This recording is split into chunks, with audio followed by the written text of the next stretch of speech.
한 여인이 14장 3절 예수께 나와 베다니 문둥병자 나병 환자 시몬의 집에서 한 여인이 예수께 나와 나르도 옥합을 깨고 당신의 머리에 향유를 붓는 이야기입니다.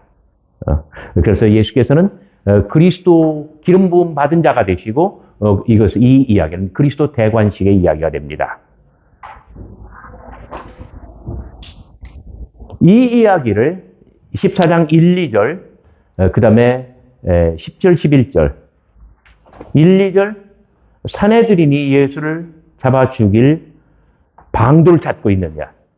그 다음에 10절, 11절 가룟 유다가 사내들인에게 가서 어떻게 그들에게 예수를 배반해서 예수의 일을 그들에게 넘겨줄까를 이렇게 뭐랄까요? 의논하죠. 그래서 이 남성 지도자들의 음모와 배반이 복반해서 이름 없는 한 여성 예언자, 그가 주님을 향하여 아주 사랑과 존경의 가장 거룩한 낭비를 이루어드리는 그리스도 대관식의 이야기가 아주 주옥처럼 빛납니다. 예수께서는 그에게 말씀하시죠.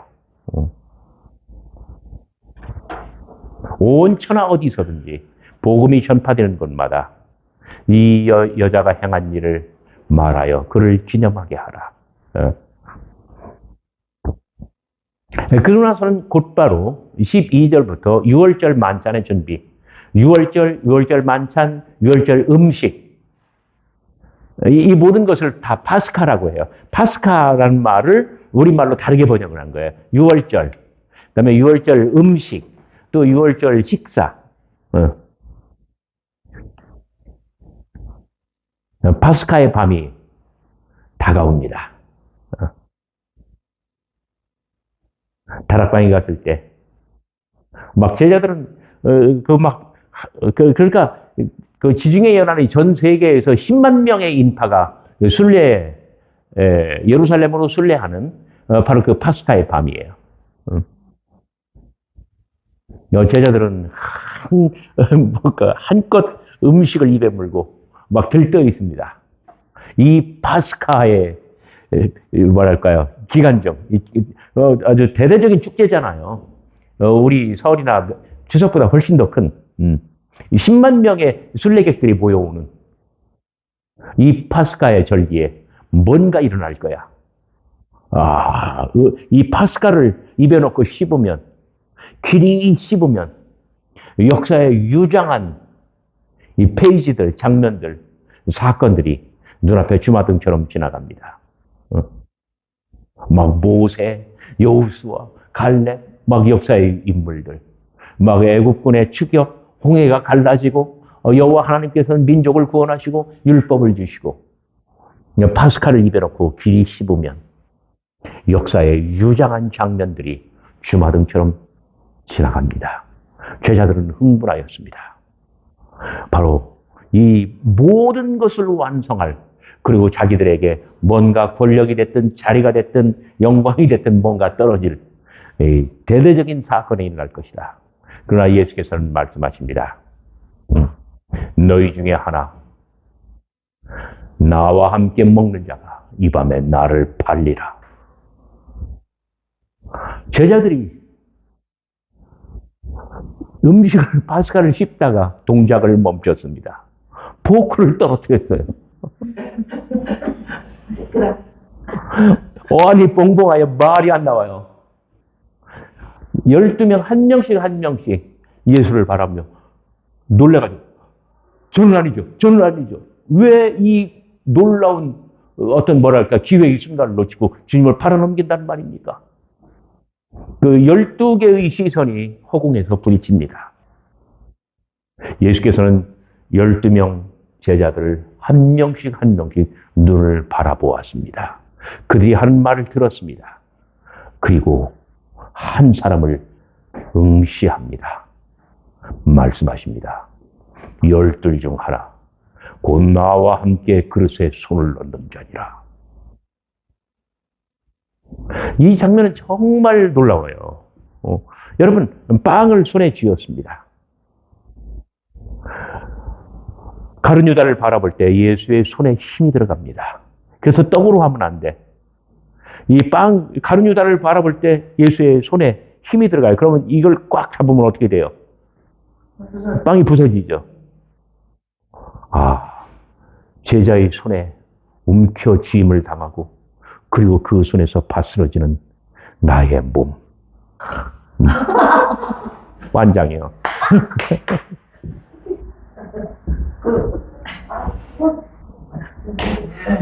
그러니까 너희 중에 하나 곧 나와 함께 먹는 자가 나를 팔리라. 12 중 하나 곧 나와 함께 그릇에 손을 넣는 자니라. 아주 완벽하게 대칭을 이루죠. 그죠? 그 대칭 속에서 12명이 한 명씩 한 명씩 주님을 바라보며 나는 아니지요. 예수의 시선과 제자들의 시선이 12번 부딪혀오는 거예요. 그때 가룟 유다의 낯빛이 흑빛처럼 어두워지고 가룟 유다는 다락방을 뛰쳐나갑니다. 그리고 동산으로 가서 예수께서는 땅에 엎드려 기도하십니다.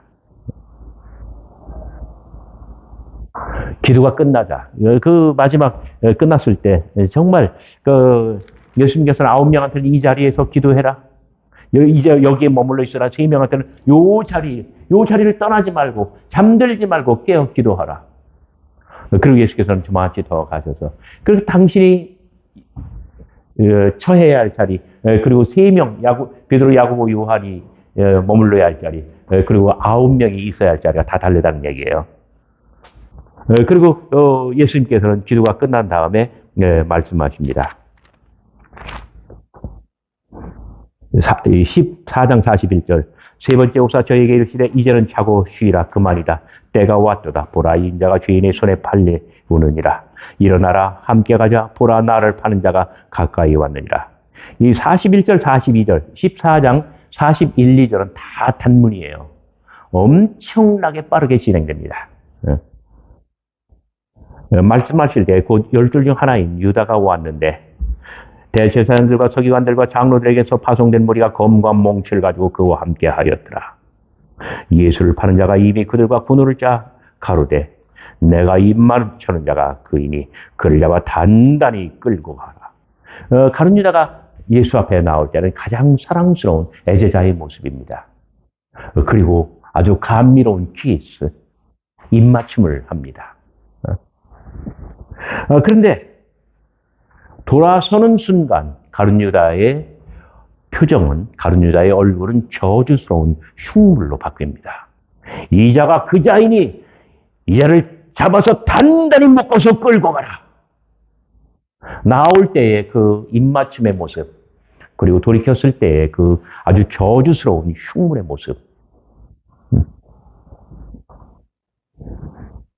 그런데 사람들은 체포조가 나왔는데 검과 몽치를 가지고 왔어요. 수없이 많은 검과 몽치가 하늘에서 춤을 춥니다. 오직 하나의 검이 하늘에서 춤을 추다가 수직으로 내려옵니다. 그랬는데 저들에게도 검과 몽치가 그리 많건만, 그러나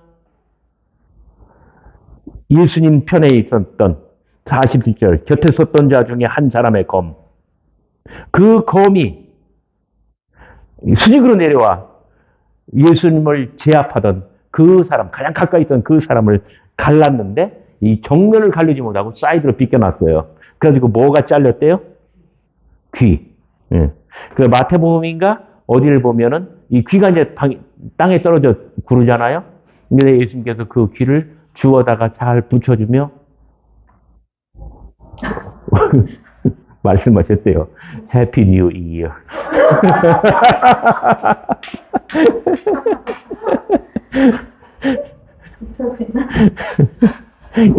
아마 마태복음에 나온 이야기일 거예요. 저들에게도 검이 그리 많건만 이쪽에서 예수님 아마 제자들 중에 하나였을 거예요. 나중에 마태복음과 베드로는 마태복음과 요한복음은 베드로라고 하죠. 그의 검이 하늘에서 춤을 추다가 수직으로 내려와 사람을 갈랐는데 예, 귀를 자르고 말았습니다. 귀는 동산에 떨어져 동산 위에 구르고 있습니다. 그리고 귀가 잘린 그 체포주 중에 가장 적극적인 그 사람 두 팔로 자기의 머리를 감싸고 동산에서 구릅니다. 그의 몸과 그의 귀가 각각 구르고 있습니다. 근데 굉장히 재미있는 건 뭐냐면요. 14장 40절 보세요. 겟세마네 동산에서 3명, 베드로, 야고보, 요한이 계속 자고 있잖아요. 그 원인은 뭐예요? 저희의 눈이 심히 피곤합니다. 눈은 보는 기관이에요. 근데 47절, 이번에는 동산에서 귀가 구르고 있어요. 자, 눈은 보지 못합니다. 귀는 듣지 못합니다. 예수님 생애 마지막 밤이 그랬습니다. 세상은 보지 못하고 세상은 듣지 못합니다. 이 이야기는 정점을 향하여 치달아가고 있습니다. 50절 제자들이 다 예수를 버리고 도망하니라. 이제 이야기 무대에서, 이야기 극장에서 제자들은 다 사라지고 말았습니다. 이것이 제자들의 이야기에서의 제자들의 종말이에요. 그런데 바로 그때였습니다. 51절 한 청년이 벗은 몸에 배옷이불을 두르고 예수를 따라오다가 무리에게 잡히매 배옷이불을 버리고 벗은 몸으로 도망하니라. 51절 52절은 정말 누군지 알 수도 없고 이 사람이 제자들까지 다 도주해서 빈 무대에 비어있는 텅 빈 복음의 이야기 무대에 왜 나왔는지 그의 이름도 알 수 없고 동기도 알 수 없습니다. 그런데 이 사람은 문제불 전설에 의하면 교회의 전통에 의하면 이 사람이 마가 요한이라고 해요. 그건 상관없어요. 뭐 기든 아니든. 그런데 이것은 부끄러운 이야기가 아니에요. 이 사람이 그 벗은 몸으로 도망했기 때문에 교회의 전통은 2000년 동안 이 사람을 실패자, 수치스러운 사람을 기억합니다만은 그렇지 않습니다. 여러분 한번 보세요. 제자들까지 다 걸음아 나를 살려라 내뺀 바로 이 절체절명의 순간 죽음의 언덕,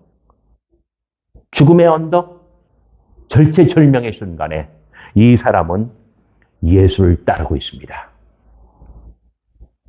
베드로, 야고보, 요한 모든 사람이 다 복음의 이야기 무대 저편으로 사라졌습니다. 모두가 다 실패하였습니다. 그러나 이 사람은 죽음의 골짜기, 절체절명의 순간 목숨을 걸고 예수를 따릅니다. 아무든지 나를 따라오려거든 자기를 부인하고 자기의 십자가를 지고 와서 나를 따를지라. 이 사람이 바로 그런 사람입니다. 죽음도 불사하고 죽음조차 나의 이 길을 막을 수 없다. 그런 목숨을 걸고 예수를 따릅니다. 그러나 죽음의 실체는 호련히 등에서 덮쳐왔습니다. 등 뒤로 덮쳐왔어요. 그래가지고 딱 잡았는데 잡은 거는 몸이 아니라 뭐였어요? 배옷잎을, 옷이었어요. 그러니까 이 사람은 반사적으로 몸을 빼냈습니다. 그리고 걸음아 나를 살리라. 도주했습니다. 그러니까 자연스럽게 그냥 알몸이 된 거예요. 옷을 잡았기 때문에. 그리고 죽을 힘을 다하여 도주합니다. 마가복음은 정말 인간 실존에 대한, 이 순환사화는 인간 실존에 대한 가장 깊은 관찰과 성찰을 포함하고 있습니다. 자, 제자들은 예수께서 보실 때 참, 38절 깨어있어 기도하라. 마음에는 원이로되 육신이 약하도다. 마음에는 원이로되 육신이 약하여 이를 그르칠 때가 있습니다. 이 사람은 어때요? 마음도 강하고 육신도 강해요.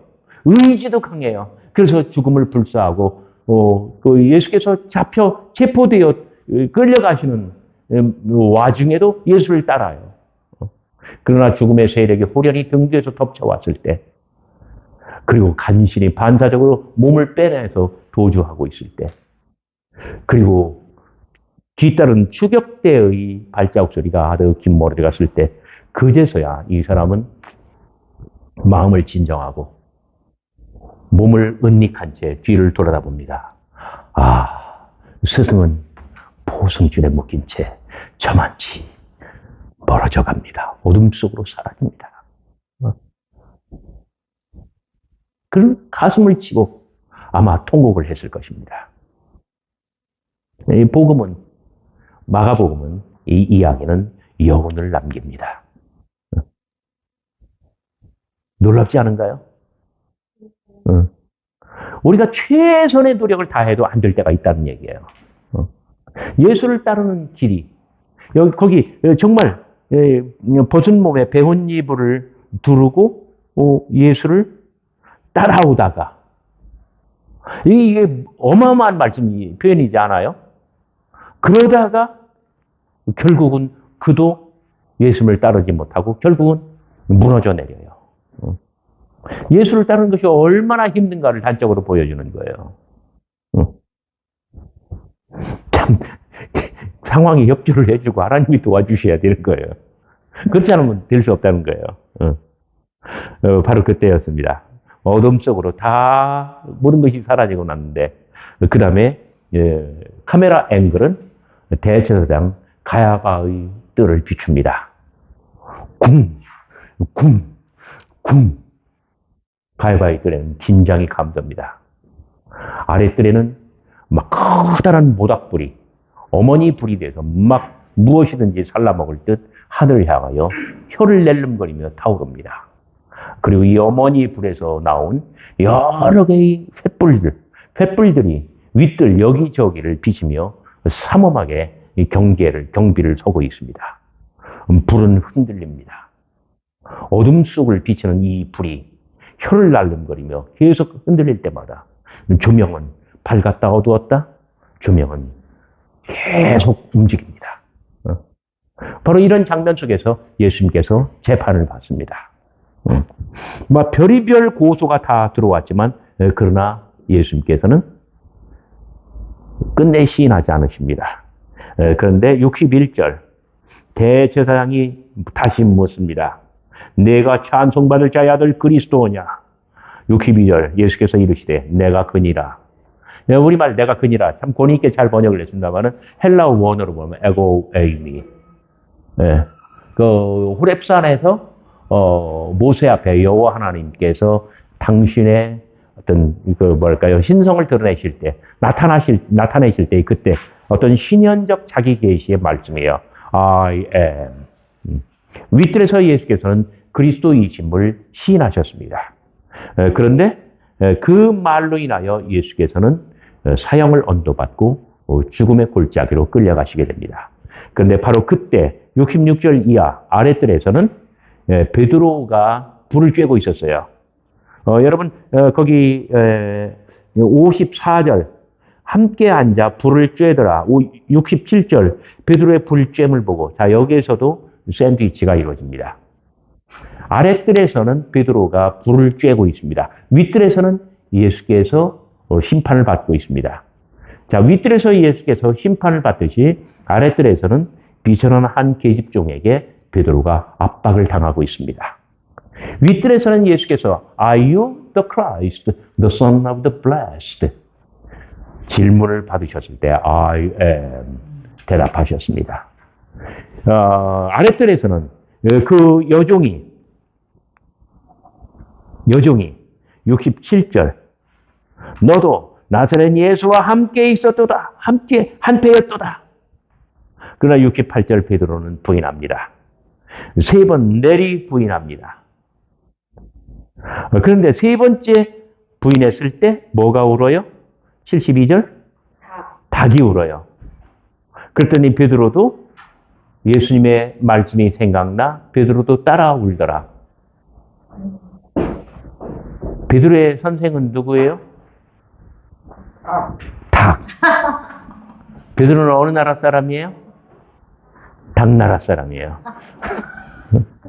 그래서 유럽의 교회들 보면 그 건물 위에 십자가가 있고 십자가 위에 뭐가 있냐면 닭이 있어요. 요 닭이에요. 그때 울던 닭. 그 닭. 네? 네. 천하의 베드로조차도 이 닭 한 마리에 무너졌잖아요. 그 순간을 생각하라는 거예요. 모든 그리스도인들은 천하의 베드로도 무너져 내렸잖아요. 그 순간을 생각하라는 거예요. 자, 윗뜰에서는 예수께서 당신을 시인하십니다. 아랫뜰에서는 베드로가 그리스도를 부인합니다. 그리스도는 당신을 시인한 대가로 죽음을, 사형을 언도받습니다. 그리고 십자가 위에서 돌아가시게 될 것입니다. 그러나 베드로는 그리스도를 부인한 대가로 목숨만은 건졌습니다. 복음은 너무나 아이러니해요. 정말 이날 이 순간 베드로가 울음을 터뜨리고 울 수밖에 없었던 이 순간은 베드로가 죽는 날까지 잊지 못할 내 인생의 가장 후회스럽고 가장 실패한 날, 그 순간으로 기억될 거예요. 바로 이 기억이, 그날의 수치와 그 부끄러움이 베드로를 강하게 만들고 그리고 수제자다운 면모를 지니게 만들 거예요. 여러분, 우리가 살면서 때때로 실패하고 수치를 당할 때가 있습니다. 그러나 그 실패와 그 수치가 여러분을 강하게 만들고 여러분들의 실존을 변하게 만들 수 있습니다. 15장부터는 아주 굉장히 긴박하게 돌아가는 그런 이야기예요.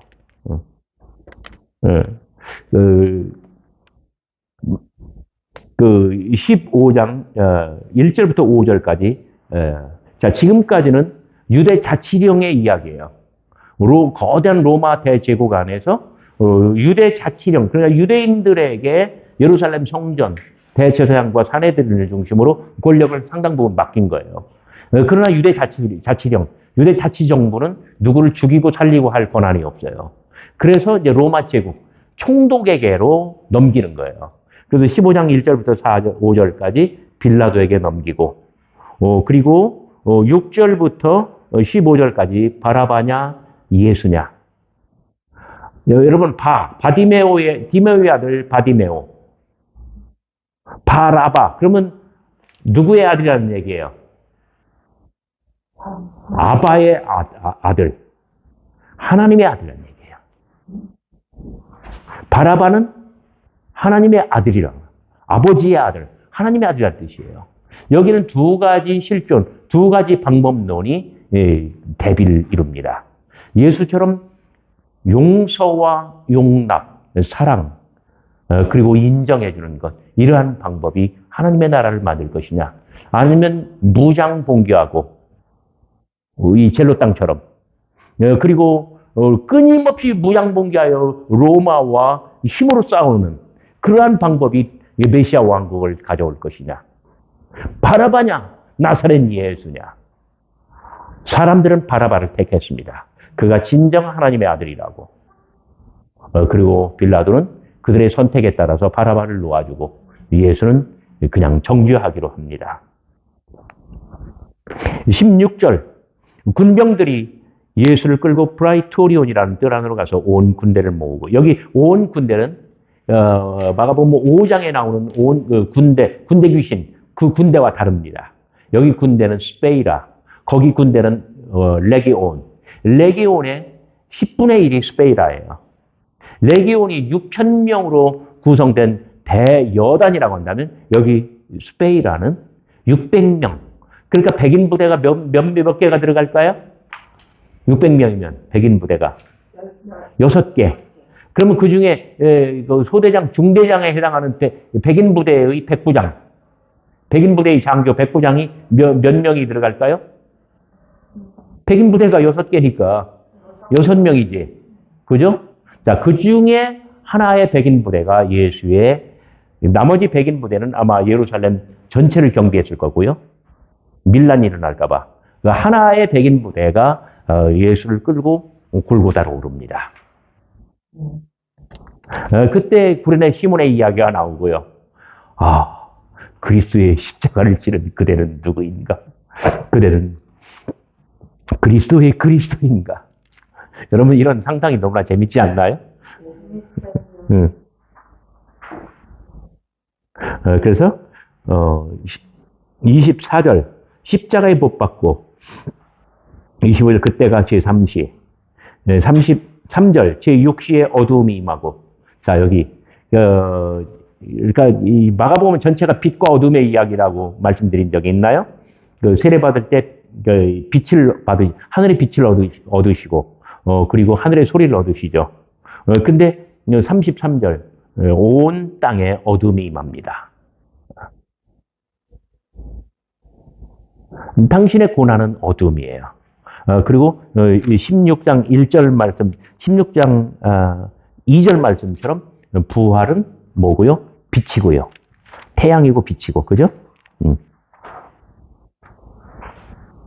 그리고 33절에 온 땅에 어두움이 임하고 9시까지 가고, 그러니까 오전 9시 못 박히심, 정오 12시 어둠이 임함, 그리고 오후 3시 마지막 숨을 내쉬고 큰 소리로 운명하십니다. 그때 성소 휘장이 위로부터 아래까지 찢어집니다. 그리고 백부장이 예수를 향하여 섰던 39절 백부장이 이 사람이 누구일까요? 십자가형을 집행한 백인부대의 장교입니다. 예수의 부르튼 눈, 신라같이 뜨며 격렬을 일으키는 그 희미한 눈. 초점이 맞지 않습니다. 당신의 눈으로 바라보았을 때 생의 마지막 순간 당신을 죽인 사람 바로 이 백부장입니다. 내 마지막 숨을 거두시고 사의 첫 순간 당신을 향하여 이 사람은 진실로 하나님의 아들이었도다. 신앙을 고백한 사람은 바로 당신을 죽인 백부장입니다. 너무나 놀랍지 않은가요? 바로 그때였습니다. 멀리서 바라보는 여자들도 있었는데 그 중에 막달라 마리아, 동그라미 1번 막달라 마리아, 유명한 막달라 마리아, 동그라미 2번 작은 야고보와 요새의 어머니 마리아, 이 사람이 모친 마리아입니다. 동그라미 3번 살로메. 자, 골고다 언덕에는 3개의 십자가가 서 있습니다. 그런데 가운데 십자가, 그러니까 27절 가운데 십자가에 예수님께서 달리셨고요. 좌우편에 강도가 달려 있어요. 그렇죠? 십자가 아래 40절 3명의 여인이 서 있습니다. 십자가를 마주보고. 가운데 여인이 누구라고요? 모친 마리아. 좌우편에는 막달라 마리아와 살로메가 나이 많으신 모친 마리아를 부축하고 서 있습니다. 모친 마리아의 몸은 바르르 떨립니다. 가운데 십자가 골고다 그 꼭대기 위에서 예수는 부르튼 눈, 신라같이 희미하게 뜬 눈, 그리고 격렬을 일으키는 그 눈으로 어머니를 바라봅니다. 어머니, 어찌 여기까지 망극한 순간, 어찌 여기까지 오셨나이까? 어머니는 아들을 향하여 정말 목이 매는 대화를 말없이 건넵니다. 아들아, 어찌 이렇게 망극한 순간이 왔단 말이냐? 십자가에서 내려올 수는 없느냐? 내가 살았을 때 얼마나 많은 사람을 고쳐냈느냐? 죽은 사람도 고치지 않았느냐? 십자가에서 내려오라. 이 어미의 품으로 돌아오라. 십자가의 예수와 십자가 아래의 어머니는 모자지간에 정말 많은 대화를 나눕니다. 그러나 복음은 그 모든 이야기를 다 소개하진 않아요. 오직 눈이 있는 사람, 그 이야기를 감상할 수 있는 안목이 있는 사람만 이 모든 것을 헤아릴 수가 있습니다. 복음, 예수 이야기는 수많은 사연을 우리에게 전해줍니다. 그리고 그날 오후 장례식이 이루어지는데 어머니는 떠날 수가 없습니다. 47절 막달라 마리아와 요새의 어머니 마리아, 막달라 마리아와 모친 마리아는 그 장례식을 다 지켜보고 16장 안식 후 첫날 또 빈 무덤에 가서 당신의 아들이 살아났다는 것을 이 위대한 소식을 듣습니다. 오늘 제가 못다한 이야기는 다른 강의를 통해서 여러분들이 또 보충해 주시면 좋겠습니다. 여러분 마가복음의 마지막까지 저와 함께 이 복음의 이야기, 길 이야기, 이야기의 마지막 완성까지 함께 해주셔서 대단히 감사합니다. 여러분 수고하십시오. 네.